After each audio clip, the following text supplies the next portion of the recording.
축복하며 기도하옵나이다. 아멘. 사랑하는 성도 여러분, 행복하신가요? 우리가 여기 대해서 행복의 분명한 기준을 가지고 살아야 할 줄로 믿습니다. 그 행복의 기준은 하나님이 신명기 33장 29절에 주셨는데요. 이스라엘이여, 너는 어떤 자로다? 행복한 자로다. 너와 같이 하나님의 구원을 얻은 사람이 누구냐?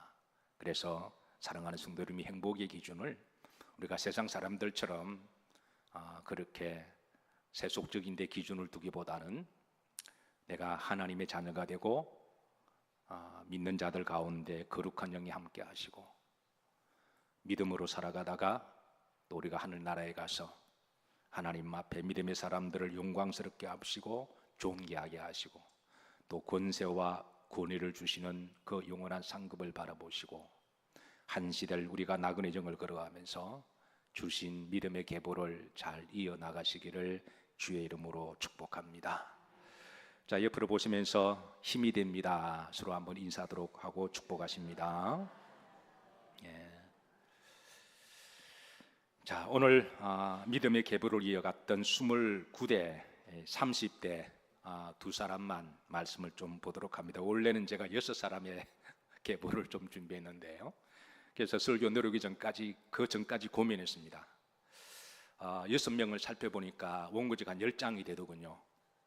이거를 다 가지고 내려갈 것인가, 다 가지고 내려가면 이게 1시간 정도 설교가 될 것 같기도 하고요, 다 가지고 가더라도 하나님이 절제의 은사를 주셔서 딱 적당한 시간에 딱 멈춰 주시면 좋겠는데, 여러분 목사들이 마지막으로 끝으로 이런 말을 여러분 잘 안 믿으시죠? 어느덧 저도 믿지 못하는 목회가 되었습니다. 그래서 저도 딱 시간 맞춰서 끝날 거로 그렇게 다짐하고 가져오다가 나 자신을 못 믿어서, 그래서 10장과 6장은 과감하게 딱 빼버리고 몇 장만 가지고 나왔습니다. 여러분 얼굴이 화색이 막 도시군요. 어쨌든 따라서 하십니다. 하나님, 저는 행복한 사람입니다. 행복하시고 기쁘시기를 주의 이름으로 축복합니다. 그래서 오늘 딱 두 사람만 좀 살펴보도록 합니다. 자, 마태복음에서는 예수님이 오시기 전까지 믿음의 계보를 이어갔던 29번의 계보 여고냐에 대해서 알려주고 있습니다. 자, 여고냐의 믿음은 한마디로 정의를 하라면 고난 속에서 회개하는 믿음이라고 말할 수가 있는데요, 11절입니다. 다 같이 합독하십니다. 바벨론으로 사로잡혀 갈 때에 요시야는 여고냐와 그의 형제를 낳으니라 그랬습니다. 여기에 본절의 여고냐에 대해서 두 가지 정보를 주고 있습니다. 첫 번째 정보는 요시야의 아들이라고 하는 정보가 있습니다. 요시야는 유다의 18대 왕입니다. 아버지가 죽자 그 다음에 19번째 왕으로 유다 왕으로 등극합니다. 그가 왕이 되었을 때 그의 나이가 이팔 청춘의 18살의 나이였습니다. 우리도 그 나이를 지나왔고 또 지금도 우리가 자녀를 키우면서 그 나이를 봅니다. 질풍노도의 시기도 하고 이때는 누구 말도 듣지 않고 세상에서 가장 똑똑하고 또 비전도 많고 뭐든지 될 것 같고 마음만 먹으면 다 할 수 있는 가장 똑똑하다고 자부하던 나이가 바로 그 언저리 나이기도 하죠. 누구 말도 듣지 않습니다. 심지어 부모 말도 듣지 않는 그 시대의 왕이 되었으니, 그런 그때 혈기가 넘쳤고 자신만만했고 게다가 그런 국가의 왕이 되었으니 권력도 있었고 무기도 있었고 사람도 있어서 그런 글자 그대로 천상천하 유아 독존이라고 생각했습니다. 그래서 그는 교만했습니다. 그리고 하나님보다도 세상을 더 의지했습니다. 그런데 그가 몰랐던 것은 자신은 왕이었지만 자신보다 더 높은 왕이 있다는 것을 몰랐습니다. 나중에 알았어요. 유다에서는 그가 최고로 높은 왕이었는지는 몰라도 그보다 더 높은 왕은 누구일까요? 누굴까요? 아닙니다. 바벨론 왕 느부갓네살 왕이었습니다. 그때는 세계를 제패했던 왕은 느부갓네살 왕이었는데요, 유다 왕은 워낙 자신감이 넘치는 나머지, 왜 18살이었으니까 눈에 뵈는 게 없어서 그런 세상에서 제일 힘있고 똑똑한 줄로 생각해서 그런 반바벨론 정책을 펴기 시작합니다. 그런데 당시 세계 국제 무대에서는 유다는 이 여고냐는 음물한 개구리였습니다. 유다 안에서는 그가 똑똑했고 힘이 있었지만 유다 밖에서는 세계 무대에서는 소위 하늘의 태양으로 불리우는 왕이 있었는데 그는 그냥 왕이 아니라 제왕이라고 불렀고 왕들의 왕이라 불렀고 그를 천왕이라고 불렀습니다. 여고냐가 이걸 몰랐던 거죠. 자, 두 번째, 오늘 다시 11절에 보면 두 번째 정보입니다. 초반절입니다. 바벨론으로 사로잡혀 갈 때라는 정보입니다. 자, 여고냐 왕이 되고 기고만장하고 교만했을 때, 그리고 반바벨론 정책을 펴고 그렇게 할 때에 소위 여기에 대해서 기분 나쁘게 괘씸죄로 바라본 왕이 있었는데 바로 느부갓네살 왕이었습니다. 어차피 바벨론 왕은 애굽을 칠 계획이었는데요, 애굽을 치기 위해서는 그 내려가는 길목에 유다라고 하는 지리적 그 거리를 지나가야 했기에 어쨌든 그 유다를 지나가야 했습니다. 그래서 유다를 설득시켜서 유다에게 조용히 길을 내어주는 길목으로 협조를 받을 것이냐, 그런 목적으로 여러 번 친서를 보냈는데 이 여고냐는 이것을 이런 지하에 거절합니다. 그리고 한번 해볼 팀은 해라고 맞장을 신청했는데요, 안 그래도 어차피 바빌론 제국은 국제적으로 애굽을 치기 위해서는 그 유다를 이렇게 정복할 수밖에 없는, 게다가 괘씸죄까지 걸려서 원래는 잘 협조를 하면 그 길목만 지나가도록 그렇게 계획을 했는데 그렇게 교만하니 그렇게 해서 이참에 유다를 침공하는데 이게 바로 이때 침공의 여고냐 왕은 인생의 정말 쓴맛을 경험하게 됩니다. 이 전쟁이 이겼을까요? 패했을까요? 전쟁에 여차없이 패합니다. 그는 이때야 비로소 자신보다 더 높은 왕이 있는 줄 알았습니다. 그게 바로 바벨론 제국이라고 하는 그런 나라였죠. 그런데 그것으로 끝나는 것이 아니라 바벨론 왕 느부갓네살 왕은 괘씸죄로 이 여고냐 왕을 바빌론 포로로 잡아갑니다. 그가 왕위에 오른 지 불과 3개월 만입니다. 사실 여고냐가 19대 유다 왕으로 등극했을 때 당시 주의종 선지자 예레미야는 그 여고냐의 교만과 그리고 불신앙과 그리고 우상 숭배적인 모습을 보고 여러 번 그에게 그러지 말라고 권면하고 기도하고 그렇게 알려주는데요, 그는 그것을 이런 지하에 무시합니다. 그러자 예레미야는 왕이 계속 그렇게 하면 바벨론 왕이 쳐들어와서 왕이 잡혀갈 것이고 왕은 이방 나라에서 고향으로 돌아오지 못하고 그곳에서 죽게 될 것입니다 라고 정말 섬찟한 예언적 경고를 하는데도 불구하고 그는 그 말을 듣지 않습니다. 결국 3개월 후에 바빌론이 쳐들어와서 그는 바벨론 포로로 잡혀가고 있는데요, 그런 바벨론의 한 가옥에서 가택연금을 당해서 37년 동안에 그곳에서 그는 불후의 운생을 살아가다가 인생을 마감하는데요,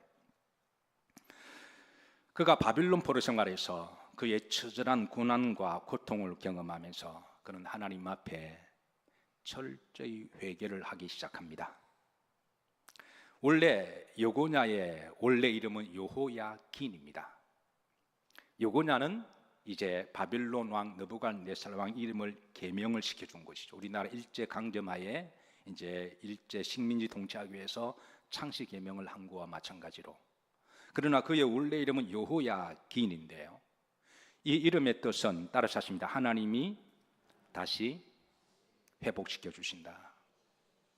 아마 여호야긴은 그가 이 기도를 할 때마다 자신을 다시 본국으로 돌려보내 주시기를, 잃었던 나라가 회복되기를 기도했겠지만 하나님 이미 예레미야를 통해서 바벨론의 침략으로 유다의 불신앙과 죄악이 그 포로 기간이 유수 기간이 몇 년이라고 이미 예언을 하셨나요? 70년이기 때문에 여고냐는 37년 동안에 바벨론에 살아서 아직까지 하나님 뜻이 되지 않아서 그의 기도는 아직 이루어지지 않았습니다. 그런데 한 가지 이루어진 게 있습니다. 그의 신앙이 회복되었습니다. 비록 그는 고향으로 돌아가지 못했지만 그러나 그의 신앙은 회복되었는데요. 자, 요고냐는 바벨론에서 그는 가택 연금을 37년을 살아가면서 7명의 자식을 낳는데요. 그 아들들의 이름들이 한결같이 굉장히 신앙이 듬뿍 들어간 이름들로 짓습니다. 우선 첫 번째가 스알디엘인데요. 이 뜻은 내가 하나님께 간구했습니다. 이게 그 첫 번째 아들의 이름이었습니다. 그의 마음을 담은 거죠. 두 번째 아들은 말기람인데요. 따라서 하십니다. 나의 왕은 높으시다. 이게 두 번째 아들 이름입니다. 아마 이 여고냐의 이 기도에 대해서 자신은 한때 잘 나갈 때 최고라고 생각했는데요.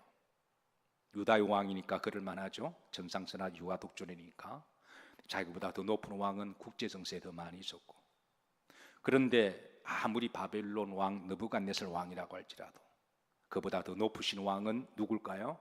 하나님이시라고 하는. 하나님은 나중에 이 바벨론 제국을 하나님이 심판하십니다. 한때 아무리 왕 노릇해도 하나님이 그 역사 한 기간 동안에 그건 허락하신 기간이지, 그거 끝나면 하나님이 또 역사를 주관하시고 심판하시는 하나님이십니다. 여고냐는 그 이방 나라 식민지하에서 이것을 깨달은 거죠. 나의 왕은 가장 높으십니다. 세 번째, 부디야라고 하는 이름인데요. 따라서 하십니다. 여호와께서 속량하셨다. 제가 이 자료 안 보내드렸나요? 7명의 아들들의 이름을 제가 자료를 안 보냈나요? 예. 자, 여호와께서 나의 죄를 마하셨다, 속량하셨다. 사실 그는 포로가 되기 전까지는 인생에 겁이 없고 철이 없어서 고난을 경험하기 전까지는 그는 정말 불신앙적 교만하고 각종 죄악을 짓고 살았습니다. 그러나 때로는 고난이 그에게 유익이 되어서 하나님 앞에 회개하고 하나님이 나를 용서해 주셨다라고 하는 이름을 가지고 있습니다. 넷째는 셋낫살인데요. 이 뜻은 따라서 하나님이여 나를 지켜주옵소서. 네 번째는요, 다섯 번째는 여가마인데요. 그 뜻은 여호와께서 일어나실 것이다. 여호와께서 일어나실 것이다. 아마 여고냐는 예레미야, 그와 동시대에 살았던 주의 종이 예레미야가 있었고 이사야가 있었으니까 아마 예레미야가 그에게 바빌론 포로 기간 70년을 예언을 했던 것을 분명히 들었을 거예요. 그러나 아직은 때가 되지 않았지만, 그런 37년 동안의 포로 살았지만, 그러나 하나님은 약속하신 대로 다시 이제 일어나시고 심판하실 것이다. 아마 그것이 그의 기도가 되지 않았을까 그렇게 생각합니다. 여섯 번째는 따라서 합니다. 호사마. 요사마가 아니라 호사마입니다. 호사마. 이 말은 따라서 여호와께서 들어주셨다. 하나님이 자기 기도를 들어주셨다라는 거예요. 자기는 비록 포로의 몸으로 죄인의 모습으로 왔지만 하나님이 긍휼히 여겨주셔서 하나님이 내 기도를 들어주셨다. 여러분, 우리도 살아가다 보면 때로는 하나님 눈에 못 미치고 때로는 부족하고 여러 가지 연약한 부분들이 많이 있습니다. 그래도 하나님은 여러분의 기도를 들으십니다. 아멘이신가요? 일곱 번째 마지막입니다. 일곱 번째 이름은 느바랴인데요. 여호와께서는 따라서 하십니다. 관대하시다. 그래서 우리는 이 여고냐의 신앙은 그는 고난 속에서, 포로 속에서 그는 다시 회개하고 다시 믿음으로 돌아와서 예수 그리스도의 계보의 이름이 올라가는 마태복음의 기록을 우리는 보고 있습니다. 사랑하는 성도 여러분, 여고냐는 바벨론에서, 그는 자신보다 더 높은 왕은 바벨론 왕이고 이 바벨론 왕보다 더 높은 왕은 만왕의 왕 누구시라고요? 하나님이시다. 여러분, 인디언들의 추장이 있죠? 추장보다 더 높은 추장이 누굴까요? 제가 이걸 하면 또 아재 개그라고 또 비웃는 분들도 계실 텐데요. 고추장입니다. 추장보다 더 높은 거는 고추장입니다. 요즘 아재 개그 한다면 썰렁하다고 이제 웃지도 않는 분도 계시고요. 그런데 요즘 아재 개그를 하면 그렇게 또 호응해 주는 것도 예우인 줄로 저는 믿습니다. 자, 여러분, 추장보다 더 높은 게 뭐라고요? 고추장보다 더 높은 거는요, 초고추장입니다. 근데 초고추장보다 더 높은 게 있습니다. 뭘까요? 태양초고추장입니다. 살아가는 또 여러분, 세상에 추장도 고추장도 있고 초고추장도 있는데 우리의 가장 높으신 왕은 하나님이신 줄로 믿으시길 바랍니다. 그러니까 여러분, 제가 고추장까지 할 때는 아재였지만 그 다음부터는 센스 있는 개그였습니다. 아멘이신가요? 자, 따라서 하십니다. 하나님, 기분이 좋습니다. 한 사람 더 봅니다. 메시아 혈통적 계보 스알디엘입니다. 여고냐의 첫 번째 아들이죠. 그래서 하나님은 여고냐의 믿음을 보시고 비록 포로에서 가택연금으로 37년에 불우의 몸으로 힘들게 살아갔지만 하나님은 그 아들을 메시아의 계보의 영맥을 이어갈 자로 하나님이 택해 주신 것이죠. 12절입니다. 다 같이 합독합니다. 바벨론으로 사로잡혀 간 후에 여고자는 누구를 낳고? 스알디알을 낳고 그랬습니다. 스알디알은 불행하게도 포로의 자식으로 태어났습니다. 종의 자식으로, 노예의 자식으로 태어난 거죠. 그는 어릴 때부터, 태어날 때부터 태생적으로 그는 종이 뭔지, 고난이 뭔지 온몸으로 터득하면서 살았습니다. 성경에 포로의 삶으로, 노예의 삶으로 살았던 여러 사람들이 등장하는데요, 그 중에 대표적인 사람이 누군가요? 요셉이 그러합니다. 사실 고난은 반갑지 않는, 도망 다니고 싶은 손님이지만 때로는 고난을 통해서 우리가 철이 들기도 하고 자신을 돌아보기도 하고 자신의 자화성을 세우기도 합니다. 우리나라 일제치하 때 민족이 낳은 위대한 인물들이 많이 계시는데요, 다 고난들이 낳은 위대한 인물들이죠. 그런 인물들 중에 한 사람 중에 미당 서정주 씨를 잘 아실 겁니다. 미당 서정주가 남긴 시 중에 자화상이라는 시가 있습니다. 그는 1915년에 출생했으니 그는 태어날 때부터 일본의 식민지 나라를 빼앗긴 종의 나라의 자식으로 태어났습니다. 그리고 그의 나이 23살 때 그는 자화상이라는 시를 발표했는데요, 아시는 분은 아시지만 그의 첫 구절부터가 심장을 심쿵하게 하고 후벼파는 아픔이 밀려옵니다. 그의 첫 구절은 이렇습니다. 애비는 종이었다.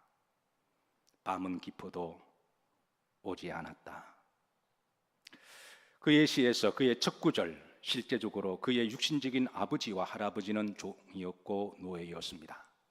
그는 족보적으로 노예의 자식이었습니다.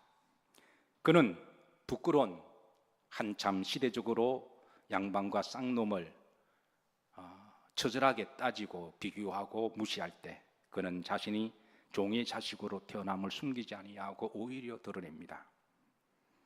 그리고 민족으로 우리나라가 일본 강점에 의해서 빼앗기면서 나라도 종의 나라가 되었고, 그러니까 그는 종의 노예 자식으로 태어나서 나라를 빼앗긴 종의 나라의 백성이 됨에 대한 한탄이 서려 있습니다. 그 다음 구절은 이렇게 이어집니다. 밤은 깊어도 오지 않았다. 이는 우리나라의 독립될 여명이나 희망이 아득하게 보이지 않는 그런 통탄에 대한 절규입니다. 그 중간 소절에 이렇게 얽습니다. 23해 동안 나를 키운 것 파라리 바람이었다. 기가 막힌 시상입니다.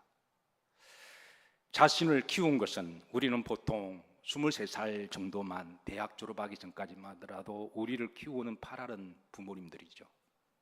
부모님의 그 품 안에서, 부모님의 집 안에서 부모의 기도와 사랑과 또 지원을 받으면서 우리가 그렇게 보통 자라는데, 미당은 자신을 키운 것의 파랄은 바람이었다라고 고백하므로 그 바람은 바로 그 개인적인 고난과 시대적인 처절한 고난을 의미하고 있습니다.